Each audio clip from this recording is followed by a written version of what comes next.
ශීතල fridge එකේ දොර ඇල්ල කිව්වා යන්න අක්කේ ෆ්‍රිජ් එක ඇතුළට යන්න. ශීතල්ගේ නෑන මදු බය වෙලා කියනවා ෆ්‍රිජ් එක ඇතුළට ඒත් ඇයි? අනේ එතකොට තමයි සුදු වෙන්නේ. ඔයාට ක්‍රීම් වර්ග අල්ලන්නෙත් නෑනේ. ෆ්‍රිජ් එකේ සීතලේ හිටියොත් ඔයා සුදු වෙයි. ඉක්මන් කරන්න අපිට ඔයා වගේ කළු නෑන කෙනෙක් ඕන නෑ. දෙන්නම බලෙන්ම මදුව ෆ්‍රිජ් එක ඇතුළට දාලා එළියෙන් ෆ්‍රිජ් එක ලොක් කළා. ෆ්‍රිජ් එකේ සීතල හොඳටම වැඩි කරලායි තිබ්බේ. ඒ සීතලත් එක්ක මදුට බැරි වුණා තමම පාලනය කරගන්න. ඇගේ අත්පා ගල් ගැහෙන්න පටන් ගත්තා. දෙවියනේ මේ මොන ගෙදරක්ද? කොයිතරම් අපුරුද මේ නෑනලා දෙන්න. මගේ නම් පණත් මේක ඇතුලේ හිටියොත්. උදේ නැගිටලා ශීතලුත් සීමත් ෆ්‍රිජ් එකේ දොර ආරිති දකිනවා මදු සීතලට කල් වෙලා සිහි නැති වෙලා ඉන්නවා කියලා. ඇයිගේ මුළු ඇඟේම අයිස් තිබුණා වගේම ඇස් පී වෙලයි තිබ්බේ. මේ මොකද උනේ? මෙයා පොඩ්ඩක්වත් සුදු වෙලා නෑනේ. මෙයා මොකද මේ විදිහට ඉන්නේ? මොන හරි වෙලාවක්ද? මං දැම්ම ડોක්ටර් කෙනෙක්ට කතා කරන්නම්. මදුව ෆ්‍රිජ් එකෙන් අරන් එළියෙන් තිබ්බා. ડોක්ටර් ඇවිත් මදුව උණු සිමෙන්ති යන්න කිව්වා. ටික වෙලාවකින් ඇයට සිහිය එනවා. ඊට පස්සේ තේ බිව්වට පස්සේ ඇයට හොඳටම සනීප වුණා. මොකද උනේ මට? ගොඩක් නරක දෙයක් උනේ. තවත් වෙලා හිමේ හිටියනම් ඔයාගේ ජීවිතේ නැති වෙන්න තිබ්බා. ડોක්ටර් යන්න ගියත් ශීතලුයි සීමයි මේ තත්ත්වේ දිවත් මදුව අතෑරියේ නෑ. මොකද්ද ශීතල් මේ කළුයක් ඉන්නේ තාම කළුයිනේ. ෆ්‍රිජ් එකෙන් හරියන්නේ නෑ වගේ. හිම වැටෙන්න දෙන්නකෝ. ඊට පස්සේ අපි බලමු. ඒක ඇහිලා මදුව හොඳටම බය වුණා. අසරණ මදු ගමේ හැදුණු දුප්පත් කෙල්ලෙක්. ඇගේ පාට ගොඩක්ම කළුයි. ගමේ හැමෝම ඇයට කළුයි කියලා විහිළු කළා. හැමෝම කිව්වේ මදුට කසාද බඳින්නත් බැරි වෙයි කියලා. ඒත් මදු තරුණ වුණාට පස්සේ ඇයට එක තරුණයෙක් මුණ ගැහුණා. ඒ තරුණයාගේ නම ජීවන්. ජීවන් ව්‍යාපාරිකයෙක් වුණත් ඔහු කවිලියන්න ගොඩක් කැමතියි. ජීවන්ට පළමු බැල්මෙන්ම මදුව ගැන ආදරයක් ඇති වුණා. ඔහු ඒ ගැන මදුට කිව්වා. ඒ වෙලාවේ මදුව අහනවා මම මෙච්චර කළු වෙලත් ඔයා මාව කසාද බඳිනවද? ජීවන්ගේ කතාවලට මදුව පැහැදිලා ඔහුව විවාහ කරගත්තා. ඒත් සැමියාගේ ගෙදර ආවට පස්සේ හැමදේම වෙනස් වුණා. ඇයි සිහිනමවමින් හිටියේ ලෝකයේ සිහිනයක්ම වුණා. ජීවන්ගේ පවුල ගොඩක්ම පෝසත්. ඔහුගේ ගේ තිබුණු පුංචි නගරයක. ඒ නගරය කඳු වලින් වට වෙලයි තිබ්බේ. ඒ නිසා එහි ගොඩක් සීතලයි. ඒ වගේම ඒ නගරේ මිනිස්සු ගොඩක් සුදුයි. විශේෂයෙන්ම මදුගේ නෑනලා දෙන්නා. ඒ දෙන්නගේ පාට කිරිවලටත් වඩා සුදුයි. මදුගේ නැන්දම්ම වුණ සීතත් ගොඩක් පැහැපත්. පළවෙනි පාර මදුව දකිද්දි හැමෝම මූණ නරක් කරගත්තා.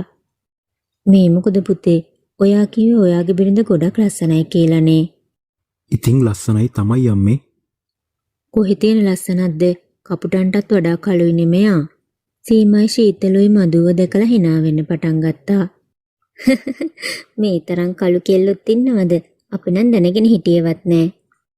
ඒ විදිහට ඇනුම් බඳහමින් මදුගේ ජීවිතයේ දවස් කෙවිලා ගියා. ඒ වගේම ජීවන්ට ආයෙත් වැඩට යන්න සිද්ධ වුණා. ඊට පස්සේ සීතා තමන්ගේ දුවලා දෙන්නට කියනවා දුවේ ජීවන් අපේ ගෙදර නම්බුව ගැන පොඩ්ඩක්වත් හිතුවේ නෑ. පාරේ හිටිය කෙනෙක් බැඳගෙනයි ඇවිල්ලා ඉන්නේ. දැන් ඔය දෙන්නට තමයි ඒ ගැන බලන්න වෙන්නේ. ලීලිව සුදු කරන්න වෙනවා. නැත්නම් අපි කොහොමද නෑදෑයන්ගේ මුණ බලන්නේ? ඔයා දුක් වෙන්න එපා අම්මේ. සීතල නිසා කොහොමද සුදු වෙනවා. ඒක අපි දන්නවා. ඔව් අපි නෑනව සීතලනොයි හිමවලනොයි සුදු කරන්නම්. ඒත් හිම වැටෙන්න මාසයක්ම තිබ්බා. ඒ නිසා නෑනලා දෙන්නම කතා වෙලා මදුව ෆ්‍රිජ් එක ඇතුළට දැම්මා. මදුව නොමැරී බේරුණා. ඊට පස්සේ සීමත් ශීතලුත් හිම වැටෙනකල් බලාගෙන හිටියා. මදුව කෝල් කරලවත් ජීවන්ට මුකුත්ම කිව්වේ නෑ. මදුව කැමති වුණේ නෑ ජීවන් මේ දේවල් ගැන කරදර වෙනවට. ඒත් ඇය දැනගෙන හිටියේ නෑ ඉස්සරහට ඇයට මොනවද සිද්ධ වෙන්නේ කියලා.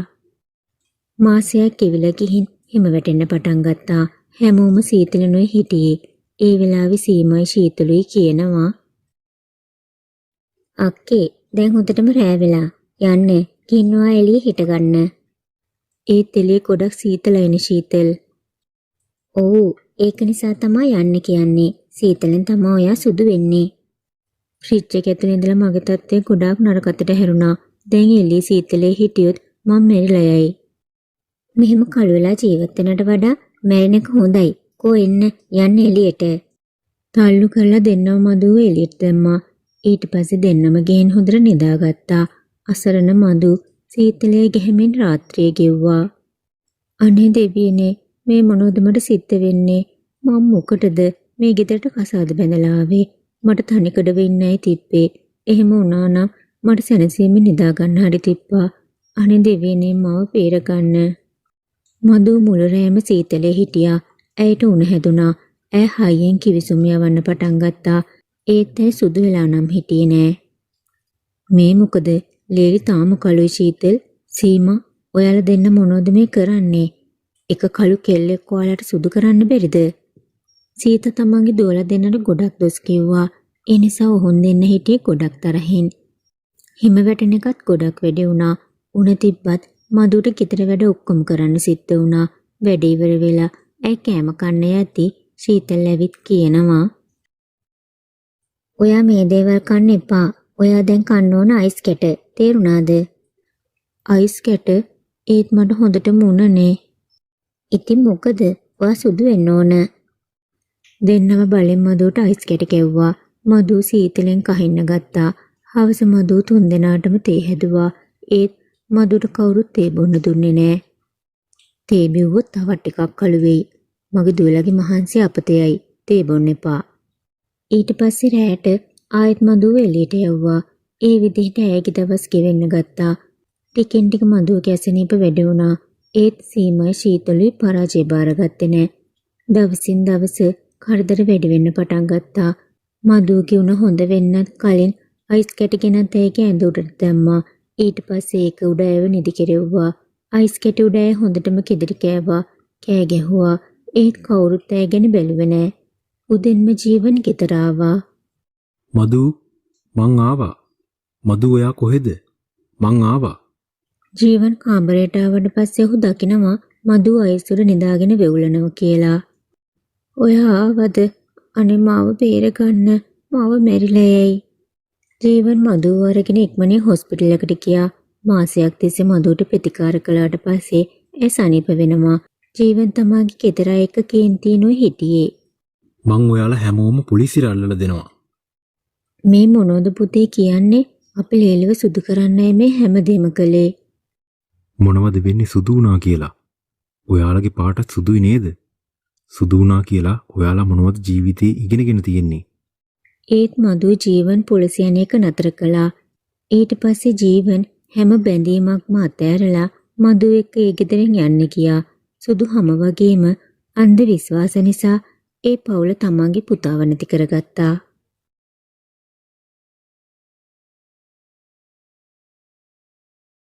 එක කැලයක නන්දු නමින් වඳුරෙක් ජීවත් වුණා. නන්දු සීත කාලයේදී හිටියේ ගොඩක් කරදරෙන්. ඔහු සීතලට පොඩ්ඩක්වත් කැමති නෑ. හැම අවුරුද්දකම සීත කාලය ඔහු ගෙවන්න ගොඩක් අමාරුවෙන්. අනේ දෙවියනේ මේ සීතල එන්නේ ඇයි? මේ සීතල ගිය අවුරුද්දෙත් ආවනේ. ඇයි ආයෙත් ආවේ? ඔහුගේ මේ කතා නිසා කැලෑවේ අනෙක් සත්තු ඔහුට විහිළු කළා. නන්දු, ඔයා මෝසම් දෙවියන්ට කියන්න. එයා ඔයාට විතරක් වෙන මෝසම් කාලයක් හදලා දෙයි. ඒත් නන්දු ඔහුගේ කතාවලට තරහ ගත්තේ නෑ. එක දවසක් සීතලේ ගැහෙමින් නන්දු ගහක් යට වාඩි වෙලා හිටියා. ඒ වෙලාවේ එතනින් ගිය කැංගරු ඔහුට කිව්වා, මේ අහන්න නන්දු. ඔයා භූතෙක් වෙන්න. මොකද භූතයන්ට සීතල දැනෙන්නේ නැහැ. ඒක කියලා කැංගරු hina වෙමින් එතනින් පිටත් වුණා. ඒත් නන්දුට ඒ විහිළුවෙන් තමන්ගේ කරදරයට පිළිතුරක් ලැබුණා. ඇත්තටම එහෙම වෙන්න පුළුවන් නම් මං ඒ විදියටම කරනවා. එහෙම කියලා ඔහු කැලෑවේ හිටිය වයසක මායාකාරියක් ළඟට ගියා. ඒ මායාකාරිය අනික් මායාකාරියන් වගේ නෙවෙයි. හරිම හොඳයි. ඇය හැමෝටම උදව් කළා. නන්දු දැකලා මායාකාරිය අහනවා, මොකද උනේ නන්දු? ඔයාද මගේ ළඟට ආවේ ඇයි? මායාකාරිය, මට ඔයාගෙන් වැඩක් කරව ගන්න ඕන. මොන වගේ වැඩකටද? ඔයාට පුළුවන් ද මාව භූතෙක් කරන්න? මොනවා? ඒත් මට ඔයාව භූතෙක් කරන්න නම් මට ඔයාව මරන්න සිද්ධ වෙනවා. නෑ නෑ. ඔයා මාව මරන්නේ නැතිවයි භූතෙක් කරන්න ඕන. මොකද භූතයන්ට සීතල දැනෙන්නේ නැහැ. ඒ වෙලාවේ මායාකාරී කල්පනාවකට වැටුණා. ඊට පස්සේ ටික වෙලාවකින් ඇයි කියනවා, හොඳයි නන්දු, මං ඔයාට එක මායාවක් කරන්නම්. ඒකෙන් පුළුවන් ඔයාට භූතෙක් වෙන්න. සීතලේ වරුණ කමන් ඔයා ආයෙත් මග ළඟට එන්න. මං ආයෙත් ඔයාව කලින් වගේ කරන්නම්. නන්දු ඒක අහලා ගොඩක් සතුටු වුණා. හොඳයි මං කැමතියි. මායාකාරී තමන්ගේ අෂ්ටි අරන් කියනවා, සීතල සීතල නන්දුට නොදැනේ සීතල. ටික දිනකට ඔහුව කරම් භූතයෙක්. මායාකාරී එහෙම කිව්ව ගමන් නන්දු භූතයෙක් වුණා. ඒ වගේම ඔහුට සීතල දැනෙන්න එකත් නතර වුණා. ඔහු සතුටින් කියනවා, අනේ භූතෙක් වුණාට පස්සේ මට සීතල දැනෙන එක සම්පූර්ණයෙන් නැති වුණා. දැන් සීතලට මට මුකුත්ම කරන්න බෑ. දැන් ඔයා යන්න. සීතලේ වරුණ ගමන්ම ඔයා ආයෙත් මග ළඟට එන්න. මං ඔයාව කලින් වගේම වඳුරෙක් කරන්නම්. හොඳයි මං එන්නම්. එහෙම කියලා නන්දු එතනින් යන්න ගියා. දැන් නන්දු සීතලක් නැතුව සැනසීමෙන් හිටියා. අනෙක් සත්තු සීතලෙන් පීඩා විඳිද්දී නන්දු ගහක් උඩට වෙලා පළතුරු කමින් හිටියා. දැන් මට සීතල දැනෙන්නෙම නෑ. හහහා. නන්දුට තිබ්බ එක දුකයි. ඔහුව කාටවත් නොපෙනෙන එක. කවුරුත් ඔහුත් එක්ක කතා කරන්නෙත් නෑ. ඒත් ඔහු සීතලෙන් බේරුණ එක ගැන සතුටු වුණා. කමක් නෑ. මං යාළුවන්ව පස්සේ මුණ ගැහෙනවා. ඉස්සෙල්ලම සීතලෙන් බේරෙන්න ඕන. මුළු සීත කාලයම ඔහු ඒ විදිහට සතුටින් හිටියා. ටික දවසකට පස්සේ සීත කාලය ඉවර වුණා. උණුසුම් කාලය ආවා. නන්දු දිලිසෙන ඉර දිහා බලමින් කියනවා, අන්තිමට උණුසුම ආවා. දැන් මට භූතෙක් වෙලා ඉන්න ඕන නෑ. දැන් මට කලින් වගේ වඳුරෙක් වෙලා හැමෝම එක්ක එකට ඉන්න පුළුවන්. එහෙම හිතලා ඔහු වයසක මායාකාරියගේ ගුහාවට ගිහින් කියනවා, මායාකාරිය. සීතල කාලේ ඉවර වුණා. දැන් ඔයාගේ මායා බලෙන් මාව කලින් වගේ වඳුරෙක් කරන්න. ඒ වෙලාවේ නන්දුගේ ගුහාවේ බිත්තිවලට ගියා. ඒකේ ලියලා තිබ්බා, නන්දු, මට ගොඩක් දුකයි ඔයාට මේ දේ කියන්න. මට ගොඩක් අසනීපයි. සීත කාලේ ඉවර වෙනකොනුත් මට එන්න බැරි වුණොත් ඔයා හිතාගන්න මම මැරිලා කියලා. ඒ මොනොත් ඔයා සදාටම භූතෙක් වෙලා ඉඳීවි. මොකද මේ මායාව මට ඇරෙන්න වෙන කිසිම කෙනෙක්ට කඩන්න බෑ. ඒක දැකලා නන්දු ගොඩක් බය වුණා. මොනවා? මායාකාරිය මැරිලා? දැන් මට භූතෙක් වෙලාම ඉන්න වෙනවා. ඔහු දුකින් අඬන්න ගත්තා. අනේ මං සීත කාලයෙන් බේරෙන්නයි භූතෙක් උනේ. මං කොහොමද දන්නේ මට හැමදාම භූතෙක් වෙලා ඉන්න සිද්ධ වෙයි කියලා. අනේ දෙවියනේ, මේ මං මොනවද කරගත්තේ? ඒ විදිහට නන්දු එක පොඩි වරදක් නිසා සදහටම භූතයෙක් වුණා. මේ කතාවෙන් ගන්න පුළුවන් ආදර්ශය තමයි අපේ ජීවිතේට පොඩි හරි වරදක් කරගත්තොත් ඒක අපි මුළු ජීවිත කාලයටම බලපාන්න පුළුවන් කියන එක. ඒ නිසා අපි දෙයක් කරන්න කලින් හොඳට හිතලා මතලා තමයි කරන්න ඕන.